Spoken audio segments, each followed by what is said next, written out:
Hello YouTube, it's Pete on the Shedlearn channel again. Just gonna upgrade or change my solar setup because before, or at the moment, these are just 10 amp double pole toggle switches, and this is a double pole changeover switch. At the moment, it's more of a we won't be able to see very well, but it's every time I turn on one of these switches, it adds it to the next one, to the next one, to the next one. So if I have 2 amps on each of these coming off the solar panels, we get 2, 4, 6, 8, and then from the bottom, which is a double pole, double throw toggle switch, I can then flick it either onto charging my batteries, my battery bank, or onto charging my no, sorry. I've lost the plot already. Either straight into the grid on my grid tie inverters or straight into my battery bank on that side.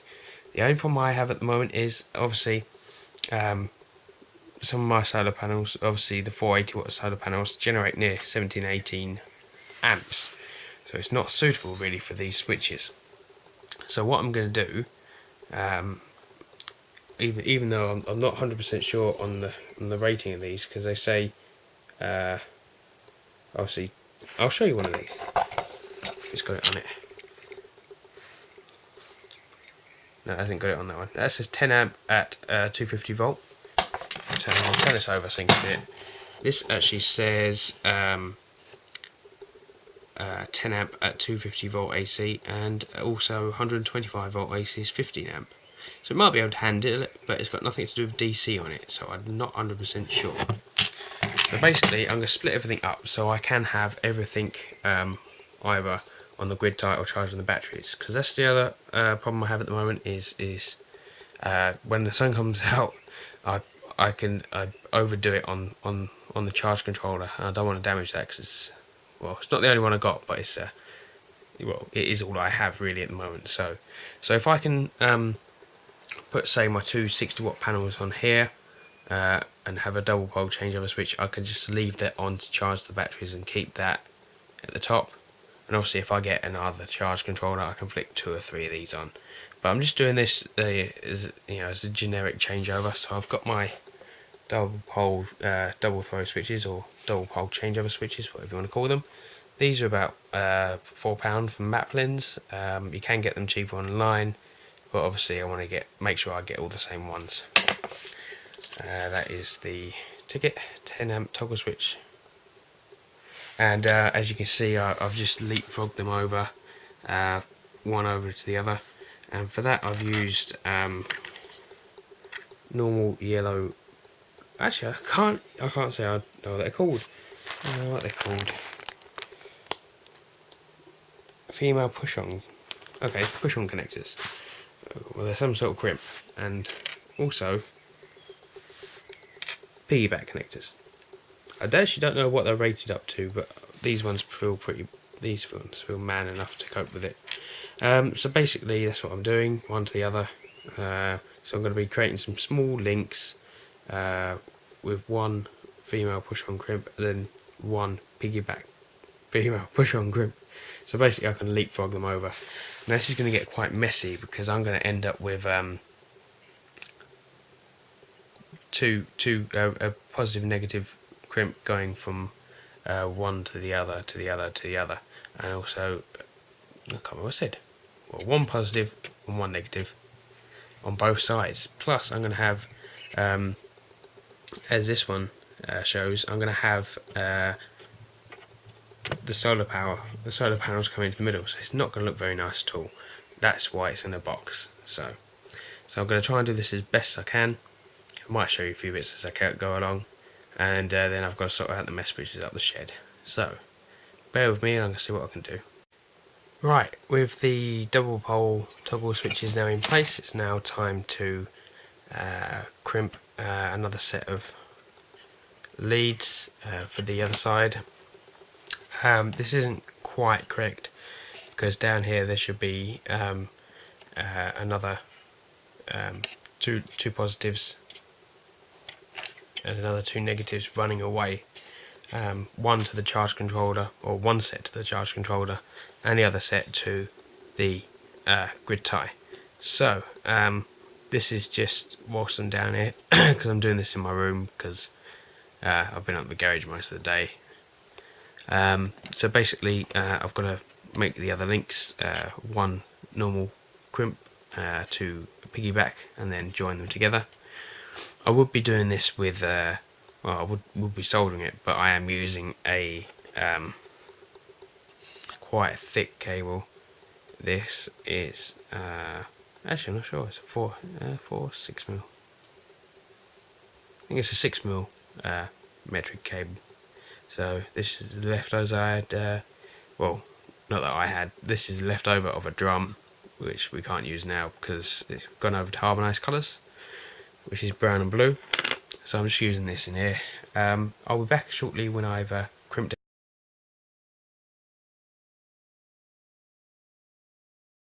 Right, so here I have both runs of positive and negative. Negative for the most part is on the outside, apart from there, where somehow I crossed it over. And same on the other side. Now what I'm going to do is pop it all together. Sorry, I've got to do a bit of playing around. I have taped or insulated to the best part the bare crimps at this end, and I'm going to collect them up and make sure there's no shorts. I've got two 60 watt panels here. These two are my 480 watt panels. Can't remember what that is. And there should be 4 wires coming here, 2 there for the charge controller, 2 there for the grid tie. And what I'm going to do is I'm going to link the grid ties together, well, as soon as I can, so that they're running equally, hopefully more efficient. This was a screw type terminal set up for any extras that I want to plug in a test, which is going to become redundant for now, until I get some bigger crimp eyes, which might hold me back for this. So I'm just going to plug it all together, make sure there's no shorts, and I'll show you when I've finished. There we go. Top 3 terminals are used. Don't know if you can see that really appalling light, but this probably wasn't the best idea I've ever had. So many wires in one small space that is pretty cramped. And I've just got to make sure that nothing's touching, and I'm going to button it up. I'll show you it working tomorrow. Right, just before I go in, I have tied the 2 inverters together with a little bit of 6 mil and 4 crimps. I just need to tighten that up tomorrow, but really I've run out of time. So I'm just going to set these all to the centre. 1, 2, 3, 4, 5. I've got to label it as well, but I want to make sure it does the job it's meant to first. So I'll see you in the morning for a quick test, and I think that'll be the end of this video. Morning YouTube. Just making sure they're in the centre, because I've been playing around to make sure it works before I show you. If I turn them this side, both the grid ties come on. You can't see the lights.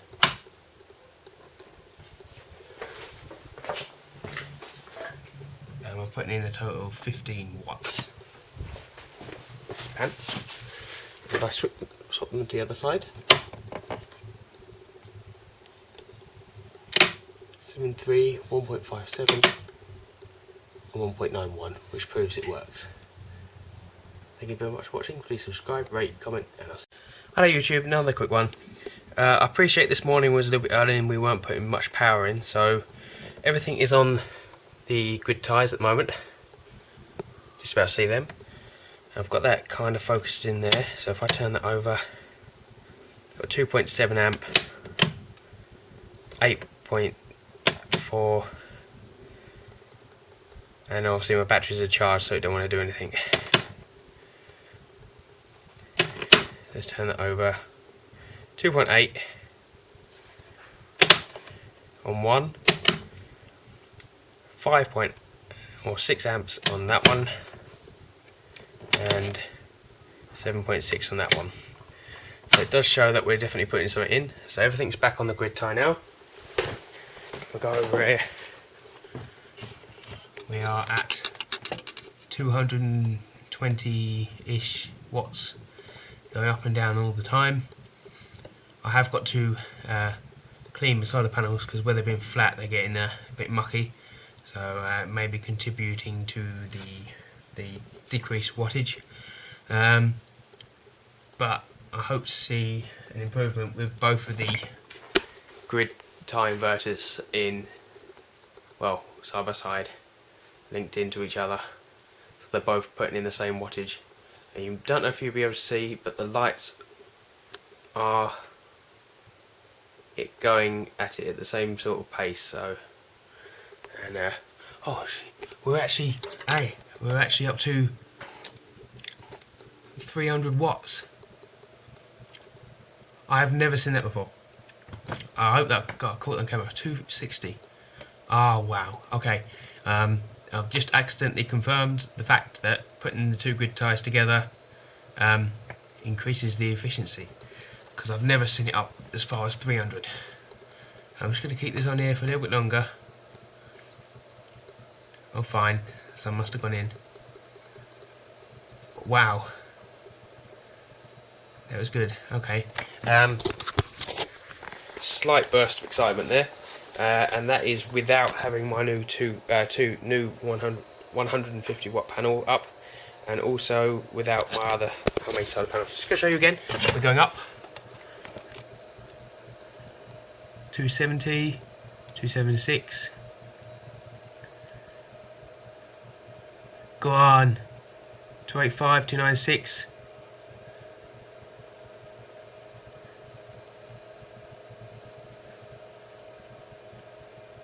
And down again. So, I think I feel myself having to buy another grid tie inverter to see if we can increase that efficiency even further. But goes to show, and hopefully we'll get increased readings on the grid tie meter, the meter over here.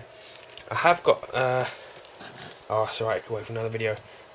Yeah, very chuffed right now. Thank you very much for watching. Again, please subscribe, comment and rate, and I'll see you in the next video.